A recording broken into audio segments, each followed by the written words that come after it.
গাগৰি গাগৰি কঁকালৰ ভাজত বাগৰি বাগৰি দেহা বইলাজত মেঘালী চুলিৰে ৰ'দালি গালেৰে নিজতে উমলিবা গাগৰি গাগৰি কঁকালৰ ভাজত সুন্দৰকৈ নৃত্য কৰা ছোৱালীজনীৰ নাম ৰাণী কামান।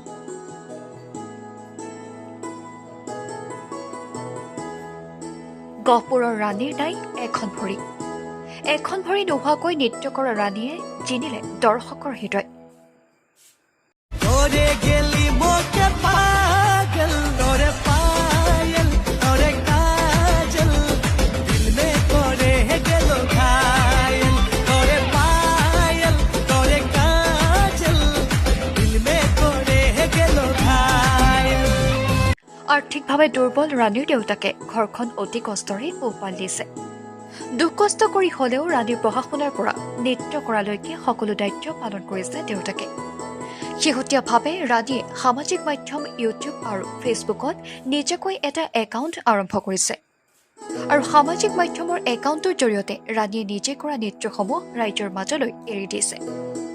ৰাণীয়ে তেওঁ নতুনকৈ আৰম্ভ কৰা সামাজিক মাধ্যমৰ একাউণ্টত ৰাইজৰ সঁহাৰি বিচাৰিছে। নমস্কাৰ, মোৰ নাম শ্ৰীমতী ৰাণী কামান। মই এখন ভৰিৰে নৃত্য কৰোঁ। আপোনালোকে দেখিছেই আমাৰ ঘৰখন বহুত দুৰ্বল আৰু মোৰ দেউতাই মাছ বেপাৰ কৰে। আপোনালোকে দেখিছেই দেউতাৰ বহুত কষ্ট হয়। ৰাতিপুৱাই আমি নুঠোতেই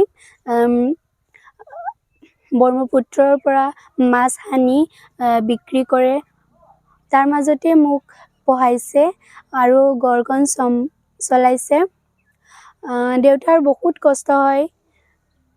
তাৰ মাজতে মোক মোবাইল এটাও কিনি দিছে। যিহেতু মই নৃত্য কৰোঁ, অলপ মানে গানবোৰ শুনিব লাগিব সেইকাৰণে। আৰু মই ইউটিউব চেনেল এটাও খুলিছোঁ। আপোনালোকে মোৰ চেনেলটো ছাবস্ক্ৰাইব কৰি দিব, লাইক কমেণ্ট সকলোৱে মোৰ চেনেলটো শ্বেয়াৰ কৰি দিব। ৰাণী কামান ব্লগ চেনেলটোৰ নাম ৰাণী কামান ব্লগ। চেনেলটো ৰাণী কামান ব্লগ।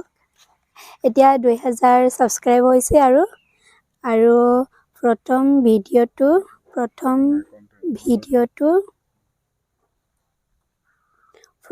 ভিডিঅ'টো এইটো ৰাণী কামান এইটো। সকলোৱে ছাবস্ক্ৰাইব কৰি দিব মোৰ চেনেলটো। আৰু আপোনালোকৰ কাৰণে মই সিমানখিনি কৰিব পাৰিছোঁ, আগবাঢ়িব পাৰিছোঁ। সকলোলৈকে মই ধন্যবাদ জনাইছোঁ।